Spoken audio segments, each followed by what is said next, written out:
Law 6. Court attention at all costs in a world overflowing with distractions. The one who stands out commands power. Obscurity is a slow death. If no one notices you, you might as well not exist. Throughout history, the most influential figures have understood that attention is the first step toward influence. Consider P.T. Barnum, the legendary showman. He built an empire not just by putting on grand spectacles but by mastering the art of attracting attention. When a rival theater tried to steal his audience, Barnum didn't panic. He simply put up signs that read, "This way to the egress." Curious visitors followed, thinking they were headed to a new attraction, only to find themselves outside, forced to pay another entry fee to get back in. He knew that to keep people engaged, he had to keep surprising them. Why attention equals power in politics, business, and social life. Being noticed is half the battle. A person who fades into the background is easily ignored, overlooked, and forgotten. But someone who consistently grabs attention, whether through charm, controversy, or sheer audacity, becomes unforgettable. Look at Napoleon Bonaparte. When he returned from exile on Elba, he didn't sneak into France in secret. Instead, he marched boldly toward Paris, daring his former troops to shoot him. They didn't. They cheered him instead. He didn't beg for attention. He demanded it. The same principle applies today. Celebrities, politicians, and influencers carefully craft images that keep them in the public eye. A well-timed scandal, a bold statement, or a controversial act can generate more publicity than years of quiet work. People may love you or hate you, but as long as they are talking about you, you remain relevant. How to attract attention. 1. Be unpredictable. If people can guess your next move, they will stop paying attention. Keep them intrigued by doing the unexpected. Surprise is one of the greatest weapons of attention. 2. Create a strong visual presence. Think of the great leaders and icons of history. Julius Caesar's red cloak, Churchill's cigar, Steve Jobs' black turtleneck, all became part of their image. Your appearance, posture, and even the way you speak can set you apart. 3. Master the art of storytelling. People don't remember facts, they remember stories. Whether you are selling a product, pitching an idea, or trying to win support, frame your message as a story that sparks curiosity and emotion. 4. Play with controversy, but control it. Being too agreeable makes you invisible. The boldest figures in history have always stirred controversy. However, controversy must be managed. Too much and you become reckless, too little and you remain unnoticed. 5. Attach yourself to the right cause. Align yourself with a movement, a vision, or a purpose that people care about. By associating yourself with something bigger than yourself, you amplify your influence. The danger of attention without substance. While attention is power, it is also a double-edged sword. Attracting attention without real value leads to short-lived fame. Many rise quickly only to fall just as fast because they had no foundation beneath the spectacle. A modern example is the countless social media influencers who become famous overnight, but vanish just as quickly. They gain attention but fail to sustain it because they have nothing of real depth to offer. The balance. Visibility with purpose. The key to mastering this law is balance. Court attention, but ensure that once you have it, you deliver something valuable. If people are drawn to you but find nothing substantial, they will move on. Final thought. The one who shines the brightest. History remembers those who stood out, not those who blended in. Whether through brilliance, controversy, or spectacle, those who command attention shape the world. So, do not fade into the background. Find your stage, step into the light, and make the world take notice. Law 7. Get others to do the work for you, but always take the credit. Power is not about doing everything yourself. It's about making others work in your favor while you reap the rewards. History belongs to those who claim victory, not always to those who put in the effort. The greatest leaders, inventors, and rulers have mastered the art of using others' talents, ideas, and hard work to build their own legacies. Consider Thomas Edison, often hailed as one of the greatest inventors of all time. While he was a brilliant businessman, many of the innovations credited to him were the result of the work done by scientists and engineers in his laboratory. Nikola Tesla, for example, worked under Edison but received little credit for his contributions. Edison understood that owning the idea is more important than coming up with it. The power of delegation in every empire, corporation, and successful venture. One person rarely does all the work alone. The most powerful figures surround themselves with skilled people and extract their expertise while keeping the spotlight on themselves. Take Steve Jobs, the face of Apple. While he wasn't the one writing the code or designing the hardware, he had an unmatched ability to take the work of engineers and designers and present it as his own vision. People didn't associate Apple with the hundreds of employees working behind the scenes. They associated it with Steve Jobs. That is the essence of this law. Why this law works: 1. Time is limited. Use others to multiply your efforts. The most successful people don't waste time reinventing the wheel. They stand on the shoulders of those who came before them and push forward. Instead of spending years developing a skill or an idea, they take what already exists and make it their own. 2. Credit is more valuable than effort. The world does not reward effort. It rewards results. If you work hard in the shadows while someone else takes credit, history will remember their name, not yours. The key is to ensure that the efforts of others reflect back on you. 3. People forget who did the work, they remember who led. No one remembers the architects who built the Taj Mahal, only Emperor Shah Jahan's name is immortalized. The leader, the face, the visionary gets remembered, not the laborers. How to use this law to your advantage: 1. Find the right talent. Surround yourself with skilled, knowledgeable people who can do the work better than you. The stronger your team, the more powerful you become. 2. Give direction, not labor.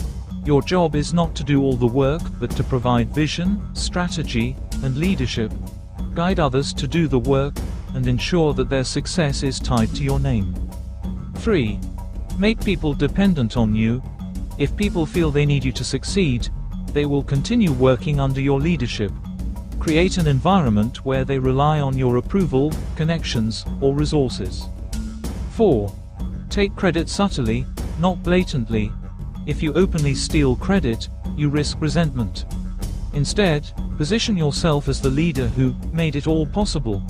Let others do the work, but ensure that when the story is told, you are at its center. The danger of ignoring this law, failing to follow this law, means you might become the person who does all the hard work but never gets recognized. Many geniuses throughout history have remained in the shadows while others reap the benefits of their work. It is not enough to contribute. You must ensure your name is attached to success. However, there is a fine balance to this strategy. If you blatantly exploit others, they may rebel. The key is to ensure that they feel valued while you maintain control. Make them believe they are important while ensuring that the world sees you as the mastermind. Final thought: be the master, not the servant. Power belongs to those who know how to leverage the work of others. Instead of exhausting yourself doing everything, master the art of delegation and control. History will remember your name, not the countless hands that built your empire. Law 8. Make other people come to you. Use bait if necessary. Power is not about chasing. It's about drawing people in, making them move on your terms, and positioning yourself as the one in control. When you make others come to you, you set the rules of engagement. You dictate the pace, the conditions, and the outcome. Those who are too eager, who always pursue, often find themselves at the mercy of others. The power of being sought after. Imagine two kings preparing for battle. One king waits within the safety of his fortress, surrounded by resources and soldiers, while the other marches his army across treacherous lands, exhausting his forces before the fight even begins. Who do you think holds the advantage? The king who made his enemy come to him. In ancient China, Sun Tzu, the legendary strategist, emphasized this principle in the art of war. It is better to make the enemy come to you, for when he does, he will be exhausted and weakened. This law applies to more than just warfare. It governs business, relationships, negotiations, and influence. Those who chase are seen as desperate and powerless. Those who make others pursue them hold the upper hand. The art of setting the bait. People rarely come to you without incentive. You must provide something irresistible, bait, but the key is to never reveal that it is bait. Take the legendary Hannibal of Carthage during the Second Punic War. Facing the mighty Roman army, he didn't engage them head-on. Instead, he pretended to retreat, abandoning supplies along the way. The Romans, believing they had the advantage, rushed forward, only to be ambushed and destroyed. Hannibal made them come to him, on his battlefield, on his terms. Why this law works: 1. The one who moves first often loses. When you chase, you expose your weaknesses. You reveal your intentions, your needs, and your desires. This makes it easier for the other person to manipulate or reject you. 2. Control the battlefield by making people come to you. You choose the time, place, and method of engagement. Whether in negotiations or war, the one who dictates the setting holds the power. 3. Appear more valuable. Scarcity creates demand. When people see that you are not easily accessible, they assume you are important, powerful, and worth pursuing. How to use this law to your advantage: 1. Become the prize. Whether in business, politics, or social settings, people value what they have to work for. Make yourself appear exclusive, valuable, and slightly unattainable. 2. Create an aura of mystery. Revealing too much too soon makes you predictable. Keep people guessing about your next move, and they will be drawn toward you out of curiosity and intrigue. 3. Use bait strategically. Offer just enough to spark interest, but never give away everything at once. Whether it's a business deal, a strategic alliance, or personal relationships, let people believe they are making the move while, in reality, they are playing into your plan. 4. Let others tire themselves out. Whether in debates, negotiations, or power struggles, let the other side exhaust themselves first. Once they are tired, eager, or desperate, you step in from a position of strength. The danger of ignoring this law: if you are always the one chasing clients, opportunities, respect, you will always be seen as less powerful.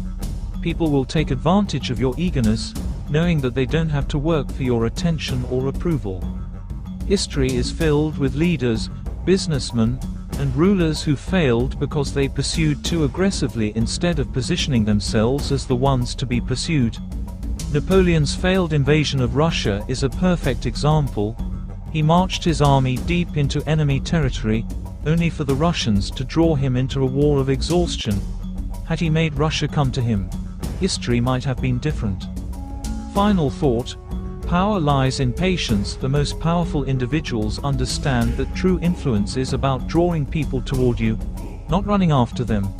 Whether in war, business, or relationships, the one who makes the other move first holds the advantage. Let others come to you, and when they do, make sure they walk into a battlefield of your choosing. Law 9. Win through your actions, never through argument. Words are cheap. True power lies in actions, not arguments. The more you argue, the weaker you appear, because arguments expose emotions, insecurities, and the need for validation. Powerful individuals do not waste energy trying to convince others with words. They demonstrate their superiority through results. The futility of arguments. History is full of brilliant thinkers who lost not because they were wrong, but because they relied on words instead of action. Galileo, for instance, argued passionately for his heliocentric theory, yet he was condemned by the church. His words threatened powerful institutions, and despite being scientifically correct, he suffered defeat. Contrast this with Isaac Newton, who let his discoveries speak for themselves. His silent approach led to global recognition without direct confrontation. The philosopher Arthur Schopenhauer wisely noted, "The moment you argue, you are already lost." People rarely change their minds through reason, they do so when forced by circumstance. Why this law works: 1. Arguments make enemies. When you argue, you humiliate and offend. Even if you prove someone wrong, their ego will resist admitting it. Instead of earning respect, you create resentment. People will oppose you simply because they dislike you, not because you are incorrect. 2. Words are forgotten, actions are remembered. 1,000 words mean nothing if they do not lead to results. Instead of telling people what you can do, show them. Actions inspire, while arguments are dismissed as noise. 3. Powerful people do not justify themselves. Explaining and arguing is a sign of weakness. If you are truly powerful, you let your success do the talking. The greatest leaders and strategists never beg for agreement, they create reality through their actions. How to use this law to your advantage: 1. Stop trying to prove people wrong, outperform them. If someone doubts your abilities, do not waste time convincing them. Instead, focus on delivering undeniable results. Success is the best response to skepticism. 2. Master the art of silence. The less you say, the more powerful you appear. Arguments trap you in unnecessary debates. Silence, on the other hand, forces others to question themselves. 3. Demonstrate superiority indirectly. Instead of saying, "I am better than you," simply be better. Let your achievements make the statement for you. When people see your results, they will have no choice but to respect you. 4. Control the narrative through action. Instead of debating whether an idea is good, implement it and let success silence the critics. Napoleon did not argue about his military genius, he demonstrated it on the battlefield. The danger of ignoring this law: those who rely on arguments waste valuable energy and make unnecessary enemies. Every word you speak gives your opponents ammunition to use against you. In contrast, a well-timed action leaves no room for debate, it simply establishes dominance. Philosophers, intellectuals, and revolutionaries often fell because they debated when they should have acted. The French revolutionaries debated endlessly in their assemblies, while Napoleon simply took power. The world rewards decisive action, not endless discussion. Final thought: talk less, prove more. Power belongs to those who act, not to those who argue. Your enemies can dismiss your words, but they cannot deny your results. Instead of convincing people through debate, let your success make the argument for you. In the end, actions are the only language that power understands. Law 10. Infection. Avoid the unhappy and unlucky. Misfortune is contagious. Just as disease spreads through contact, so too does negativity, failure, and despair. People who are perpetually unhappy, unlucky, or in constant turmoil bring their misfortune to those around them. To protect your energy, reputation, and success, you must distance yourself from such individuals, before the bad luck becomes yours. The power of emotional contagion. Imagine a ship in a storm. The captain remains calm, steering the vessel with confidence, but one sailor begins to panic. He screams, loses control, and soon, his fear spreads to the entire crew. Panic, like an infection, weakens the ship, making disaster inevitable. This is how negativity works in real life. Spending time with those who dwell in failure and self-pity will drag you down. Even if you try to help them, you will often find that their problems are endless, because their misery is not caused by external forces, but by their own mindset. The unlucky are often the architects of their own misfortune. Many people who constantly face setbacks are not victims of fate, but of their own repeated mistakes. They make poor choices, ignore wisdom, and refuse to take responsibility for their failures. Instead, they seek out others to share in their suffering. They will drain your energy, waste your time, and sabotage your success, all while making you feel guilty for leaving them behind. History is filled with examples of powerful people destroyed by their association with the wrong individuals. Louis XVI of France ignored warnings about Marie Antoinette's reckless spending and self-indulgence. Her extravagance and refusal to acknowledge the people's suffering fueled the French Revolution. Had he distanced himself or controlled her influence, he might have saved his throne and his life. Napoleon's downfall was accelerated by his loyalty to his incompetent brother, King Joseph Bonaparte, whom he placed on the Spanish throne. Joseph's failures triggered widespread rebellion, weakening Napoleon's empire. Why this law works: 1. Energy is contagious. The emotions, habits, and attitudes of those around you shape your own mindset. Spend time with ambitious, positive individuals, and you will adopt their energy. Surround yourself with complainers and failures, and you will absorb their pessimism. 2. Negativity is a trap. The unhappy rarely want solutions. They want company in their misery. If you stay too long trying to help, you will find yourself stuck in their endless cycle of problems. 3. Your reputation is affected by association. People judge you based on who you surround yourself with. If you are seen with failures, others will assume you are one too. If you align yourself with success, power, and ambition, your own reputation will rise. How to use this law to your advantage: 1. Identify toxic people early. Look for patterns. Do they always blame others for their failures? Do they resist change? Are they always in crisis? If so, keep your distance. 2. Detach without guilt. You are not obligated to rescue everyone. Your first duty is to protect yourself. If someone is drowning and refuses to swim, you will drown trying to save them. 3. Surround yourself with winners. Seek out people who are driven, intelligent, and emotionally strong. Their energy will uplift and inspire you. 4. Cut ties when necessary. If someone's negativity is infecting your life, walk away. No explanations needed. Your success depends on the company you keep. The danger of ignoring this law: if you allow yourself to be surrounded by unhappy, unlucky, or self-destructive individuals, you will suffer their fate. Misery loves company, and if you don't escape, you will be pulled down with them. Many great leaders, entrepreneurs, and visionaries fell not because of their own mistakes, but because they trusted, supported, or tolerated the wrong people. Final thought: protect your energy, protect your future. Your life is shaped by those around you. Choose wisely. Walk away from those who drain your energy, and instead, align yourself with those who inspire you. Success is built by association, so surround yourself with those who uplift, not those who infect. Thank you for watching Education Hub. If you found this video helpful, don't forget to like, share, and subscribe for more educational content. Stay curious, keep learning, and we'll see you in the next video.